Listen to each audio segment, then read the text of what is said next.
कुर्सी की पेटियां बांध लो क्योंकि मौसम बदलने वाला है। यस माय डियर स्टूडेंट्स, सितंबर का महीना हो चुका है शुरू एंड आपके जो एग्जाम्स हैं जैसे जैसे वो नज़दीक आ रहे हैं आपका ये दिल गार्डन गार्डन होने की जगह दुक दुक करना शुरू हो चुका है एंड आपके दिलों की जो धड़कनें हैं वो बहुत ज़्यादा बढ़ चुकी हैं। एंड इसीलिए आपका ये सेशन प्लान किया गया है जिसमें हम अगले 90 दिनों में जिस तरीके से अपनी स्टडीज़ को प्रोसीड करने वाले हैं उसको डिस्कस करेंगे ताकि ये दिल की धड़कनों को थोड़ा सा शांत किया जाए और अपनी कुर्सी की पेटी बांध कर अपनी ये उड़ान को भरी जाए जो उड़ान हमें लैंड कराएगी सीधा कहाँ, हमारी सक्सेस की तरफ। Hello to all ladies and gentlemen, boys and girls. How are you all? I hope you all are fit and fine. Myself Piyush Pava, your faculty of FMBDA at your CM Miss Sarthi. My dear students, आज का जो ये session है वो बहुत important है उन students के लिए जो सोचते हैं यार हम ना थोड़े से एक्चुअली भैया हम थोड़े से सो गए थे, हम भूल गए थे हमें अपना दिसंबर में एग्जाम देना है और इसीलिए हमने FMBDA को अभी तक शुरू नहीं किया है। एंड कुछ स्टूडेंट जिन्होंने शुरू किया है लेकिन वो बीच मझधार में कहीं फंसे हुए हैं, कुछ स्टूडेंट्स जो बहुत ही अच्छे तरीके से अपनी पढ़ाई कर रहे हैं वो भी चाहते हैं कि भैया हमें एक बार आप पूरा ओवरव्यू बता दो किस तरीके से हमें आगे प्रोसीड करना है ताकि हम जब अपना दिसंबर 25 का एग्जाम देकर बाहर निकलें तब हम अपने चेहरे पे एक बहुत ही ज़बरदस्त स्माइल लेकर आएँ कि हाँ भैया इस बार हम फोड़ कर आए हैं और हम अपने एग्जाम्स में बहुत ही बढ़िया एक्सेल करने वाले। तो चलिए करते हैं हमारे सेशन की ज़बरदस्त तरीके से शुरुआत। माय डियर स्टूडेंट, सबसे पहले आपको एक चीज़ समझ के चलनी है, ये हमारे 90 दिन नहीं है, ये हमारे 30-30 दिन के 3 स्लॉट हैं।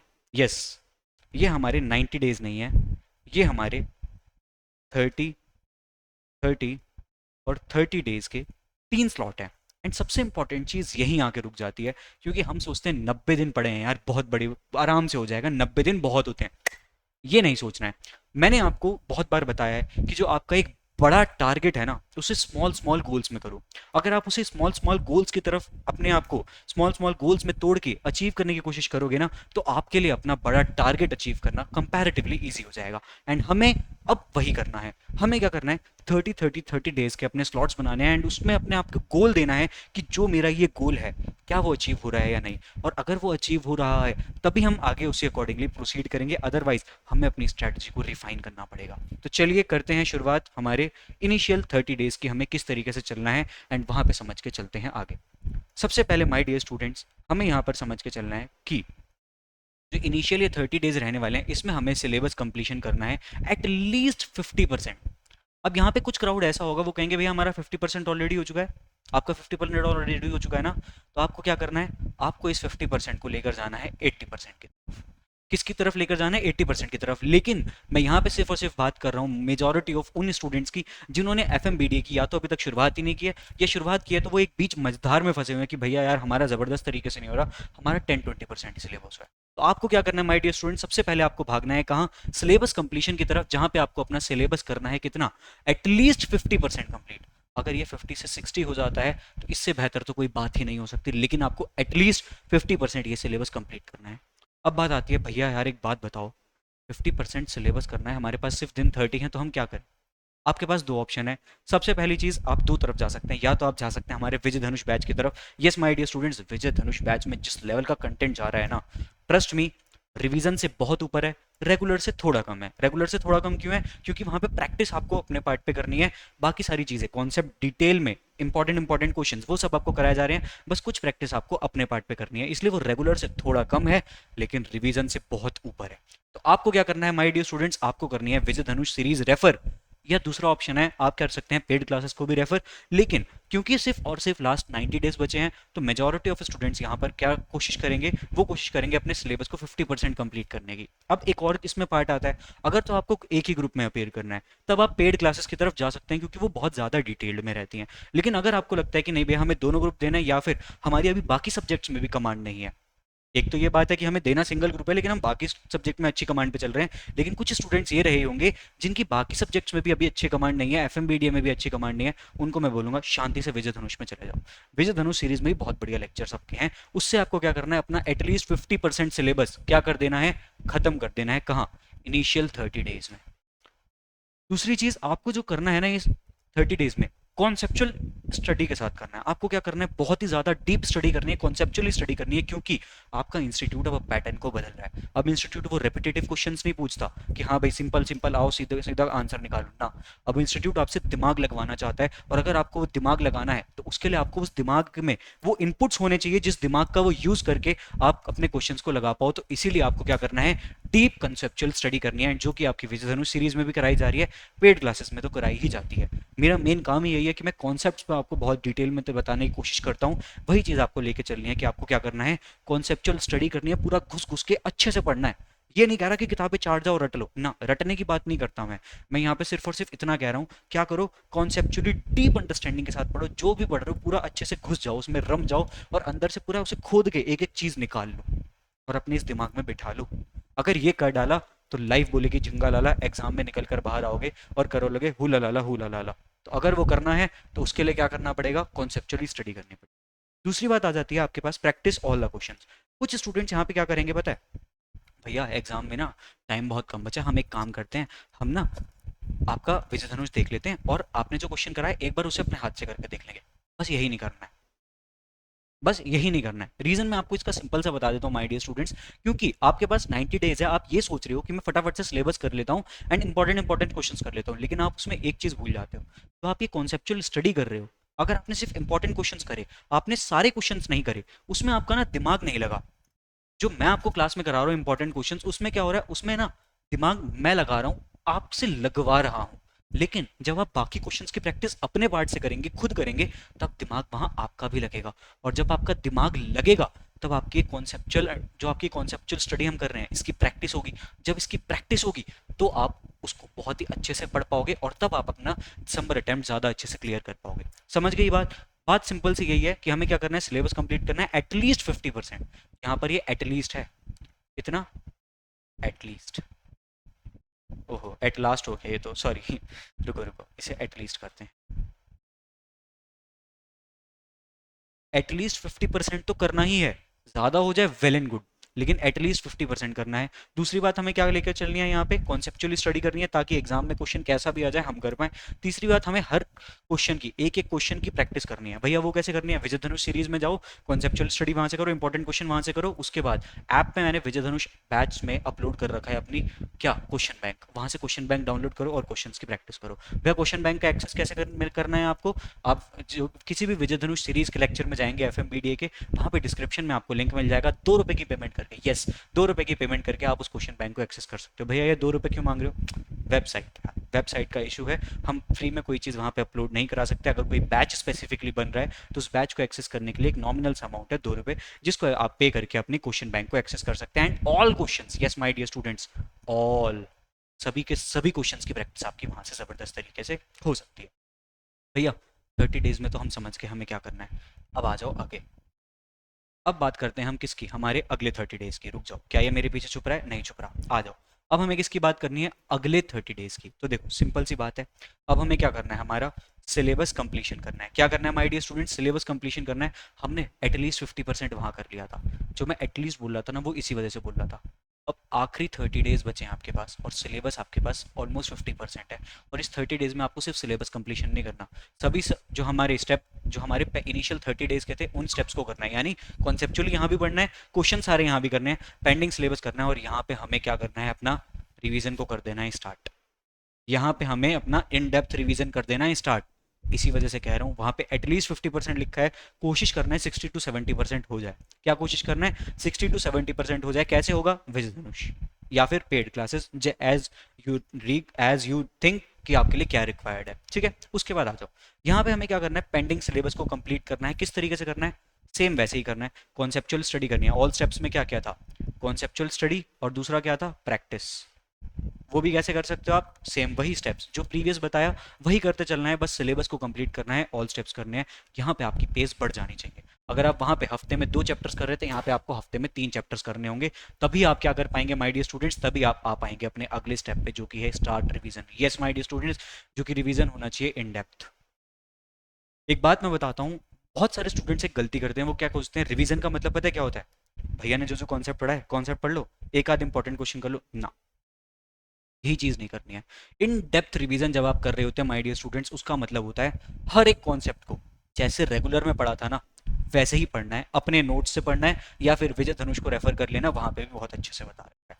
कोशिश ये करना आपने जब क्लासेस ली होंगी तो जो आपने नोट्स बनाए होंगे उन नोट्स को रेफर करना है, या फिर क्लासेस नहीं लिए तो आप विजय धनुष सीरीज देखोगे ना, साथ साथ नोट्स बनाना, उन नोट्स को रेफर करना, तो आपके लिए ज्यादा इजी रहेगा। क्या इजी रहेगा? अपना रिवीजन को स्टार्ट करना।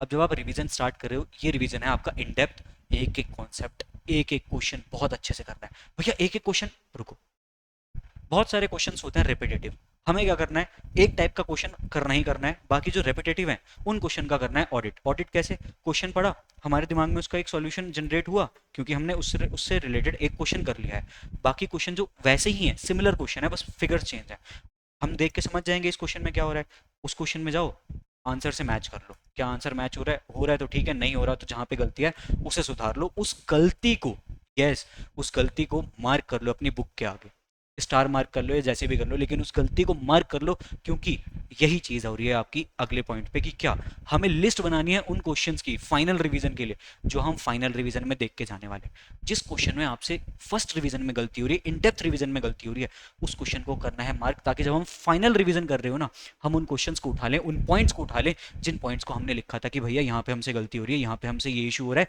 यहाँ पे हमें ये चीज समझ नहीं आ रही है। तो इन चीजों को आपको कैसे करना है? उन चीजों को आपको करना है अपने इन डेप्थ रिवीजन के दौरान। ठीक है, ये है हमारे अगले 30 डेज का प्लान। इन 30 डेज में क्या करना है एक बार फिर से समझ लेते हैं। अपना पेंडिंग सिलेबस कंप्लीट करना है। कैसे करना है? कॉन्सेप्चुअली पढ़ के और सभी के सभी क्वेश्चंस की प्रैक्टिस करके। उसके बाद हमें अपना इसमें इन डेप्थ रिवीजन स्टार्ट कर देना है, जिसमें हमें सभी कॉन्सेप्ट्स को पूरा डिटेल में करना है और हर एक क्वेश्चन को देखना है, जिसमें से कुछ क्वेश्चन हाथ से लिख के करने हैं, कुछ क्वेश्चन हमें कैसे करने हैं, ऑडिट के थ्रू करने हैं, कि देखा क्वेश्चन देखा, हमारे दिमाग में सॉल्यूशन आया, उसे मैच कर लिया, फटाक से हमें यही करके चलना है। अब बात आ जाती है यहाँ पर क्या, कि यहाँ पे हमें लिस्ट बनानी है उन क्वेश्चंस की जिन्हें हम फाइनल रिवीजन के दौरान देखना है, और एक मिस्टेक वाली, जिसे हम क्या कहते हैं, जिसे हम कहते हैं यहाँ पे एरर बुक, राइट, रुको, प्लस एरर बुक। इसमें आपको क्या करना है, जहां जहां पे जिस जिस कॉन्सेप्ट में जिस जिस क्वेश्चन में आपको गलती आ रही है उसे आपको मार्क करना है, एंड वहां पे एक उससे रिलेटेड कुछ लिख देना है नोट, कि इस पॉइंट पे मुझसे गलती हुई थी और ये पॉइंट इंपॉर्टेंट है, जिस पॉइंट पे मुझसे गलती हुई थी और ये पॉइंट इंपॉर्टेंट है उसे वहां पे आपको मार्क कर देना है। अब आ जाते हैं फाइनल 30 डेज।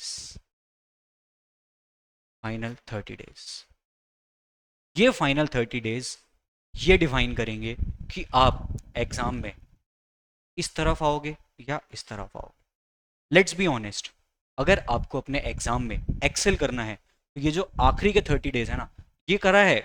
मैं एक चीज बता दूं, इसका मतलब ये नहीं है कि पहले के 60 डेज इररिलेवेंट है, वो करने के बाद का बता रहा हूँ।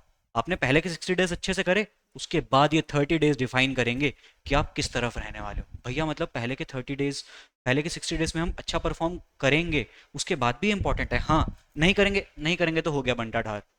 अब वो टाइम नहीं बचा है हमारे पास कि अरे आराम से कर लेंगे ये। अब हमारा टाइम आ गया बिल्कुल फोकस्ड होके पूरे अच्छे तरीके से जान लगा देनी है यहाँ पर और फोड़ के आना है। तो अगर वो टाइम आ गया है तो उस टाइम के अकॉर्डिंग हमें मेहनत करनी पड़ेगी, जो रिक्वायरमेंट है वो रिक्वायरमेंट पूरी करनी पड़ेगी, बस। अब उस रिक्वायरमेंट को पूरा करना है, और क्या करना है, कंप्लीट इन डेप्थ रिवीजन। जो इन डेप्थ रिवीजन हमने स्टार्ट किया था ना प्रीवियस 30 डेज वाले स्लॉट में, उसे कंप्लीट करना है। उसे कंप्लीट करने के साथ साथ वही चीज करनी है, इंपॉर्टेंट क्वेश्चन जो फाइनल रिवीजन के लिए, और फिर देना है mock test. Yes my dear students, एक बात बता दूं, मॉक टेस्ट एक ऐसा अटेम्प्ट है जो काउंट नहीं होता। यस, मॉक टेस्ट एक ऐसा अटेम्प्ट है जो काउंट नहीं होता, लेकिन ये देना जरूरी है। मॉक टेस्ट में फेल हो गए ना, ये अटेम्प्ट काउंट नहीं होगा, लेकिन अगर मॉक टेस्ट नहीं दिया, फाइनल एग्जाम में फेल हो गए, वो जरूर काउंट होगा। भैया क्या करना है, सिंपल सी बात है, मॉक टेस्ट दो। भैया लेकिन मैं मॉक टेस्ट तब देना चाहता हूँ जब मैं ना पूरी तरीके से कॉन्फिडेंस में आ जाऊं कि हाँ मेरा गलती, अगर ये दिमाग में थॉट है कि मैं मॉक टेस्ट तब दूंगा जब मैं पूरी तरीके से कॉन्फिडेंट होऊंगा, कभी नहीं होगे। मैं खुद बता रहा हूँ, किसी से मर्जी पढ़ लो, कितना मर्जी पढ़ लो, 10 बार सेम सब्जेक्ट पढ़ लो यार, कॉन्फिडेंस कभी इतना नहीं आएगा कि मैं इस सब्जेक्ट में पूरी तरीके से पास हो रहा हूँ। ये हो सकता है कि हाँ मैं हो जाऊंगा, ये मैं कह सकता हूँ कि ये वाली बात मैंने थोड़ी सी ओवर एग्जैजरेट कर दी, लेकिन ये कॉन्फिडेंस कभी नहीं आएगा कि हाँ ये सब्जेक्ट मेरा पूरा रेडी है। इतना कॉन्फिडेंस कभी नहीं आएगा किसी सब्जेक्ट में। ये गलती मत करना कि भैया जब मैं पूरा कॉन्फिडेंट हो जाऊंगा ये हो जाए, न। मॉक टेस्ट की डेट आज ही बना लो, मैं इस डेट को मॉक टेस्ट लिखूंगा, फिर चाहे उस डेट पे जितना सिलेबस हुआ हो नहीं हुआ हो उससे मुझसे मतलब नहीं है, मैं मॉक टेस्ट इस दिन पे दूंगा, क्योंकि मॉक टेस्ट एक ऐसा अटेम्प्ट है जो काउंट नहीं होता। लेकिन अगर ये मॉक टेस्ट नहीं दिया और वहां जाके दिक्कत होगी तो वो अटेम्प्ट जरूर काउंट हो जाएगा। तो इसीलिए मॉक टेस्ट देना क्या है, very very very important, very very very very very important. अगर मॉक टेस्ट नहीं दिया तो दिक्कत आ जाएगी। मॉक टेस्ट देना जरूरी क्यों है, क्योंकि ये आपको बताएगा कि आपकी प्रिपरेशन कैसी चल रही है। प्रिपरेशन गलत है, अगर मॉक टेस्ट में खराब नंबर है तो आपको पता चलेगा कि आपको मेहनत कहाँ करनी है, मेहनत किस दिशा में करनी है, किस डायरेक्शन में करनी है। अगर मॉक टेस्ट में अच्छे नंबर है तो आप समझ जाओगे कि हाँ, इस सब्जेक्ट को मैं बहुत ही बढ़िया तरीके से कर रहा हूँ, तो मुझे फाइनल रिवीजन कैसे करना है, किस किस कॉन्सेप्ट मेरी अच्छी पकड़ है, किस किस कॉन्सेप्ट में मेरी कम पकड़ है, तो मैं ज़्यादा टाइम कहाँ डिवोट करूँ, कम टाइम कहाँ डिवोट करूँ। ये सारी चीज़ें आपको कब पता चलेगी, जब आपका मॉक टेस्ट आप लिखेंगे। तो मॉक टेस्ट जरूर लिखना है, एंड उसके बाद आता है फाइनल रिवीजन। भैया फाइनल रिवीजन के बाद मॉक टेस्ट न, मॉक टेस्ट के बाद फाइनल रिवीजन, ताकि हमारी फाइनल रिवीजन की प्लानिंग जबरदस्त हो। क्योंकि हमें पता चल जाएगा मॉक टेस्ट के थ्रू कि हमारी किस कॉन्सेप्ट पे कितनी पकड़ है, किस कॉन्सेप्ट पे कितनी पकड़ नहीं है। उस अकॉर्डिंगली हम अपनी चीज़ों को प्रोसीड करेंगे और उस अकॉर्डिंग हम फाइनल रिवीजन पे जाएंगे। और जो लिस्ट हमने यहाँ पे यूज़ करी थी ना, अब क्या वक्त है, अब हम हर कॉन्सेप्ट को डिटेल में नहीं देखेंगे, अब हम हर कॉन्सेप्ट को बस गो थ्रू करेंगे और इंपॉर्टेंट क्वेश्चंस को और अपनी एरर बुक को रिव्यू करेंगे, उसे गो थ्रू करेंगे, ताकि हम अपने एग्जाम में एक्सेल कर पाए। माय डियर स्टूडेंट्स, ये था आपका 90 डेज का प्लान, जिसमें हमने 30 डेज के 3 स्लॉट्स देखे, एंड उसमें किस तरीके से हमें प्रोसीड करना चाहिए उसे हमने अंडरस्टैंड करा। एट लास्ट मैं आप सभी से एक ही चीज़ कहना चाहूँगा, either leave it or live for it. Yes my dear students, इस कोट पे मैं बहुत बिलीव करता हूँ। ये कोट मुझे खुद याद नहीं है मैंने कितने समय पहले देखा था, बस इस कोट पे मैं बहुत ज़्यादा बिलीव करता हूँ कि either leave it or live for it. जान लगा दो या जाने दो, अब ये डिसीजन आपको लेना है। ये दिमाग में आपको अपने डालना है कि आपको क्या करना है, इसे जाने देना है या इसके लिए जान लगा देनी है। जिस डिग्री के पीछे आप भाग रहे हैं, जिस प्रीफिक्स के आगे आप भाग रहे हैं, अपने नाम के आगे अगर आपको ये वर्ड चाहिए CMA, तो उसके लिए मेहनत करनी पड़ेगी, सेक्रीफाइसेस करने पड़ेंगे, प्लान बनाना पड़ेगा।